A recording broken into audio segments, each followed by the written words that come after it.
নমস্কার বন্ধুরা, আমি পলাশ বিশ্বাস আর আপনারা দেখছেন পলাশ বিশ্বাস ভিডিওস। আশা করি আপনারা প্রত্যেকে ভালো আছেন আর আপনাদের বাগানের গাছগুলিও ভীষণ ভীষণ ভালো আছে। বন্ধুরা, থাম্বনেল আর টাইটেল দেখে বুঝতেই পেরে গেছেন যে আজকে কোন বিষয় নিয়ে আলোচনা করব। হ্যাঁ, আমার তো ভীষণই প্রিয়। আর কমেন্ট করবেন যে জারবেরা আর কার কার পছন্দের ফুল গাছ। তো এই শীতের মরশুম থেকে ফুল ফোটা শুরু হয় এবং বর্ষার প্রায় সময় ধরে এরা কিন্তু ফুল দিয়ে যায় যদি সঠিক পরিচর্যা এবং সঠিক রক্ষণাবেক্ষণ করা যায় তাহলে।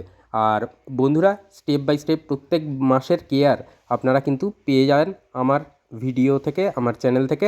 তো জারবেরাও তার ব্যতিক্রমী নয়, কারণ জারবেরা গাছও আমার ভীষণ প্রিয় এবং তার পরিচর্যা যেটা আমি গাছে করি তখনই কিন্তু আপনাদের সামনে নিয়ে চলে আসি। সেই গাছ পলাশ বিশ্বাস যেটা তার বাগানে করে সেটাই কিন্তু সকলের জন্য শেয়ার করে দেয় ভিডিওর আকারে, যাতে আপনারাও সুন্দরভাবে সঠিক পরিচর্যার মাধ্যমে ঠিক এইভাবে গাছ ভরে ভরে কিন্তু ফুল পাবেন। তো বন্ধুরা, এর আগে প্রতিস্থাপন দেখিয়েছি, তারপর দেখিয়েছিলাম কিভাবে পরিচর্যা করতে হবে। সমস্তটা কিন্তু দেখিয়ে এসেছি। যারা পুরনো ভিউয়ার্স তারা জানেন, আর যারা নতুন ভিউয়ার্স আমার চ্যানেলে এসেছেন তাদের কাছে অনুরোধ করব, প্রতিদিন সন্ধ্যে 6টায় আমার চ্যানেলে বাগান সংক্রান্ত ভিডিও আসে। তাই বলবো অবশ্যই চ্যানেলটিকে সাবস্ক্রাইব করে রাখুন আর অবশ্যই সকলের মাঝে শেয়ার করে দিন, যাতে সহজে সুন্দরভাবে সকলে মিলে আমরা বাগান করতে পারি। তো বন্ধুরা, প্রত্যেকের প্রয়োজন বাগানের, কারণ মন ভালো রাখার পাশাপাশি জীবনদায়ী অক্সিজেনটাও কিন্তু পেয়ে যাই আমরা। তো জারবেরা গাছ যারা নতুন এনে প্রতিস্থাপন করবেন তাদের জন্য মাটিটা বলে দেবো। আজকের ভিডিওতে যেগুলো থাকছে আর কি সেগুলোই বলে দিচ্ছি, যে মাটিটা বলে দেবো। তার পাশাপাশি কি খাবার দিতে হবে এই ফেব্রুয়ারি মাস জুড়ে, যাতে সারা গ্রীষ্ম জুড়ে আপনারা জারবেরা ফুল প্রচুর পরিমাণে ফোটাতে পারেন আপনাদের বাগানে এবং সুন্দরভাবে সাজিয়ে তুলবে আপনার বাগানকে এই জারবেরা। তো বন্ধুরা, জারবেরা গাছ কিন্তু একটা দিক থেকে বলা যায় যে খুবই সেনসিটিভ, এবং এটি সাধারণত যেগুলো দেশি জারবেরা হয় সেগুলোকে ছাড়া, যেগুলো এই দেখছেন আর কি, এই ট্রপিক্যাল জারবেরা বা টিস্যু কালচার জারবেরা বা পুনে ভ্যারাইটির যে সমস্ত জারবেরাগুলো হয়, হাইব্রিড জারবেরা, তারা কিন্তু বর্ষাকালটা বাদ দিয়ে, বর্ষাকালটা খুবই সেনসিটিভ হয় কারণ ফাঙ্গাস লেগে যাওয়ার সম্ভাবনা প্রবল পরিমাণে থাকে। সেই সময়ের কেয়ার অবশ্যই আপনাদের সাথে নিয়ে আসবো।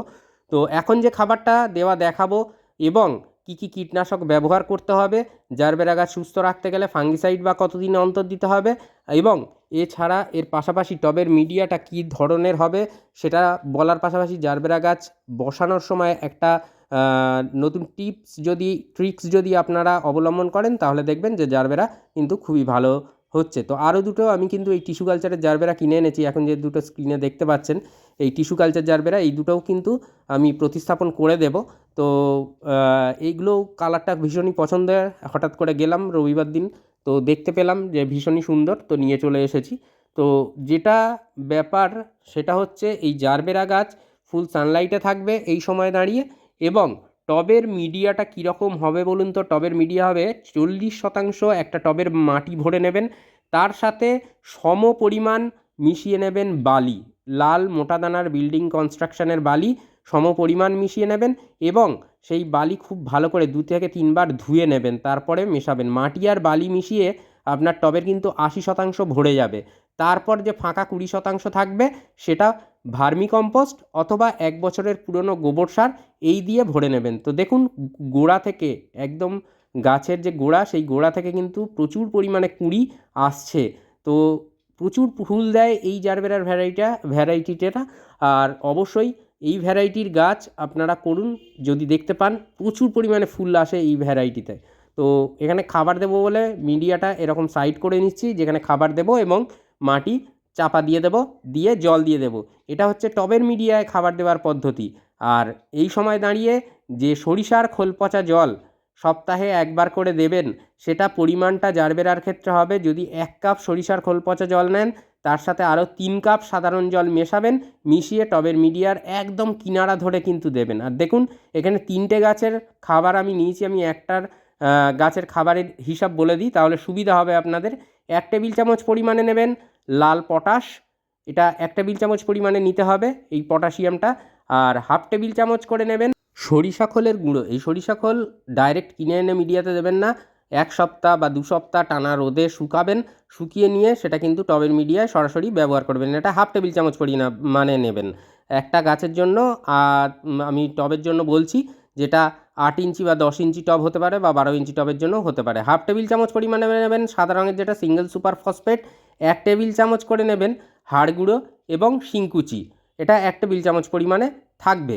এই দুটি উপাদান ভীষণ জরুরি। আর 1/2 টেবিল চামচ পরিমাণে নেবেন নিম খোল, এটা নিম খোলও প্রয়োজন আছে গাছের। আর তার সাথে যে কালো দানা মতন দেখছেন গোল গোল, এটা হচ্ছে জিআর দানা।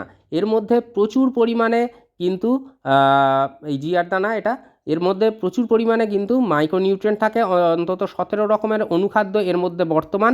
তো জিআর দানা অনলাইনে বায়োজাইম নামে পেয়ে যাবেন, আপনারা সার্চ করে দেখতে পারেন, বা যে কোনো ফার্টিলাইজারের দোকানে গিয়ে, বড় ভালো ফার্টিলাইজারের দোকানে গিয়ে চাইলেও আপনারা পেয়ে যাবেন জিআর দানা বা বায়োজাইম নাম নিয়ে, বললেই দিয়ে দেবে। তো এটা খুব ভালো করে মিশিয়ে নিতে হবে প্রত্যেকটা খাদ্য উপাদান, যাতে প্রত্যেকটার সাথে মিশে যায়। কারণ টবের মিডিয়ার যে ফিডার রুটগুলো হয়, তারা যেন চারিধার থেকে এই খাবারটা সংগ্রহ করতে পারে। তো বন্ধুরা, এই যে টবের মিডিয়ার খাবারটা যেটা দেখাচ্ছি, এটা 15 দিনের ব্যবধানে দ্বিতীয়বার দেবেন। ফেব্রুয়ারি মাসে যদি এই খাবারটা দিয়ে দেন, সারা গ্রীষ্ম জুড়ে বর্ষাকালের প্রথম অবধিও আপনারা কিন্তু প্রচুর পরিমাণে ফুল আপনাদের এই জারবেরা গাছ থেকে পাবেন। তো বন্ধুরা, জারবেরা প্রায় সারা বছর ফুল দেয়। তো সেই জন্য বলবো যে এইভাবে কেয়ার করুন, সমস্ত কেয়ারটা স্টেপ বাই স্টেপ যেরকম দেখালাম ঠিক সেইরকমভাবে কেয়ার করবেন, দেখবেন মানে প্রচুর পরিমাণে ফুল পাবেন, গাছ ভালো থাকবে, হেলদি থাকবে, সুস্থ থাকবে। তার কয়েকটা টিপস এবং ট্রিক্স এখন বলে দেব। যখন এই খাবার দিলাম, খাবার দেওয়ার পর তো জল দেবো সবসময়। যেখানে গাছটা বসানো আছে, অর্থাৎ গাছের গোড়াটা থেকে টবের কিনারা বরাবর ঢালু থাকবে মাটি, অর্থাৎ খানিকটা পিরামিডের মতন থাকবে। অর্থাৎ গাছ যেখানে রয়েছে মধ্যিখানের জায়গাটা উঁচু থাকবে এবং যত কিনারার দিকে আসবে ঢালু হয়ে আসবে। তার কারণটা হচ্ছে, আমরা যখন টবের মিডিয়ায় জল দেব তখন কিনারা ধরে দেব, কখনোই যেন গাছের গোড়ায় না চলে যায় জল, এটা মাথায় রাখতে হবে জারবেরা গাছের ক্ষেত্রে। ওখানে গোড়ায় যদি জল চলে যায়, তাহলে কিন্তু ওইখান থেকে ফাঙ্গাস লেগে যে জারবেরার যে গোড়াটা রয়েছে সেটা কিন্তু পচতে শুরু করে দেবে, সেখানে জল যদি দাঁড়িয়ে যায়। সেই কারণেই এই পিরামিডের মতন আকার দেবেন কিছুটা, যেখানে গাছটি থাকবে সেটি উঁচু জায়গায় থাকবে এবং ধীরে ধীরে চারিধার ধরে টবের কিনারার দিকে যত আসবে নিচু হয়ে আসবে। এটা জল দিতে দিতে হয়তো আবার কিছুটা লেভেল হয়ে যাবে, আবার 1 সপ্তাহ পরে মাটি খুঁচিয়ে হালকা করে ঠিক ওই রকম করে দেবেন, তাহলে দেখবেন। আর টবের কিনারা ধরে জল দেবেন, খুব বেশি জল কিন্তু জারবেরা পছন্দ করে না।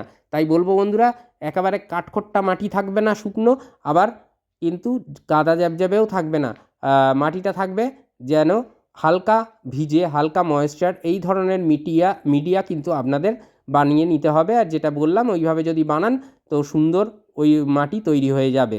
আর জল দেওয়াটা অবশ্যই ওপর দিয়ে জল দেবেন না কখনোই, এরকম ওপর থেকে জল ঢেলে দিচ্ছি এরকম করবেন না, এই কিনারা ধরে জল দেবেন একদম। কারণ গাছের আরেকটা জিনিস খেয়াল রাখবেন, গাছের পাতাগুলো যেন এই মাটি এবং জলের সংস্পর্শে একত্রে না থাকে, তাহলে কিন্তু ফাঙ্গাস লেগে যাবে। জারবেরা গাছের এই সমস্যাটাই আছে, ফাঙ্গাস লেগে যাওয়ার। তো সহজে করতে হবে, যেটা দেশি জারবেরা যেগুলো, সেগুলোতে এতটা প্রয়োজন পড়ে না, কিন্তু এই সমস্ত ট্রপিক্যাল জারবেরা বা হাইব্রিড ভ্যারাইটির যে সমস্ত জারবেরা, সেগুলোই কিন্তু এই জিনিসটার প্রয়োজন আছে, যে কেয়ারটা আমি বলে দিলাম।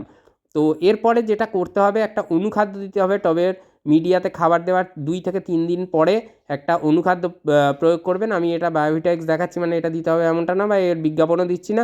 যে কোনো একটা অনুখাদ্য বা মাইক্রোনিউট্রিয়েন্ট আপনারা গাছের পাতায় স্প্রে করে দেবেন। যারা বায়োভিটা ব্যবহার করেন, 1 লিটার জলে 1.5 ml 1 ml নিয়ে ভালো করে ঝাঁকিয়ে সকালের দিকে স্প্রে করে দেবেন, সূর্যের আলো আপনার বাগানে আসার আগে। এরপরে কীটনাশক, আমি এটা কাকা দেখাচ্ছি মানে এটাই দিতে হবে এমনটা না, বা এর কোনো বিজ্ঞাপন দিচ্ছি না। যে কোনো কীটনাশক আপনারা ব্যবহার করুন, ঘুরিয়ে ফিরিয়ে অন্তত 2 ধরনের কীটনাশক রাখলে খুবই ভালো। কীটনাশকটা মাসে মানে 3 বার, অর্থাৎ 10 দিনের ব্যবধানে আপনাদেরকে কীটনাশক গাছে প্রয়োগ করতে হবে। তাহলে দেখবেন কোনো ধরনের কিন্তু পোকামাকড়ের আক্রমণ সেভাবে হবে না। আর সপ্তাহে 1 বার করে নিম অয়েল স্প্রে করবেন, আমি যেমন প্রতি রবিবার করি। সেই রকম যদি করতে থাকেন, দেখবেন পোকামাকড় মুক্ত থাকবে আপনার বাগান।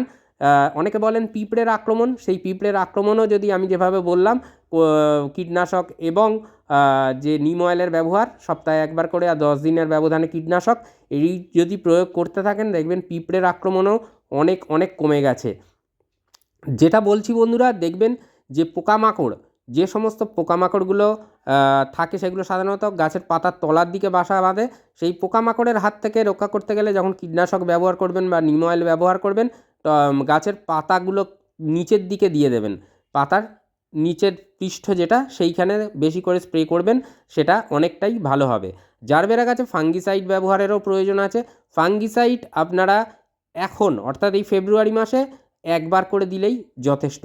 কিছুটা মিডিয়ায় দিয়ে দেবেন, গাছের পাতায় স্প্রে করে দেবেন, বা গাছের পাতায় স্প্রে যদি না করতে চান যে ফুলে পড়লে ফুল তো নষ্ট হয়ে যাবে, তাহলে সেই ক্ষেত্রে মিডিয়াতে শুধু দিয়ে দিলেও হবে। তো ফাঙ্গিসাইড এখন একবার করে দিলেই যথেষ্ট, বারবার দেওয়ার কোনো প্রয়োজন নেই, মাসে একবার দিলেই যথেষ্ট। আর এইভাবে করুন, জারবেরা অনেক সহজ হবে, অনেক সহজভাবে গাছ ভালো বৃদ্ধি পাবে দ্রুততার সাথে, এবং প্রচুর ফুলে ফুলে ভরিয়ে দেবে আপনার জারবেরা আপনার বাগানকে। তো আজকের মতো এ পর্যন্তই বন্ধুরা, আবার আসছি আগামীকাল ঠিক সন্ধ্যে 6টায়। ততক্ষণ সকলে সুস্থ থাকুন, ভালো থাকুন, প্রচুর পরিমাণে গাছ লাগানোর পাশাপাশি অবশ্যই দেখতে থাকুন পলাশ বিশ্বাস ভিডিওস। মন থাক চিরসবুজ, পৃথিবী হোক সবুজময়, এই বলে আজকে এখানেই সমাপ্ত করছি। আবার আসছি আগামীকাল ঠিক সন্ধ্যে 6টায়। নমস্কার বন্ধুরা।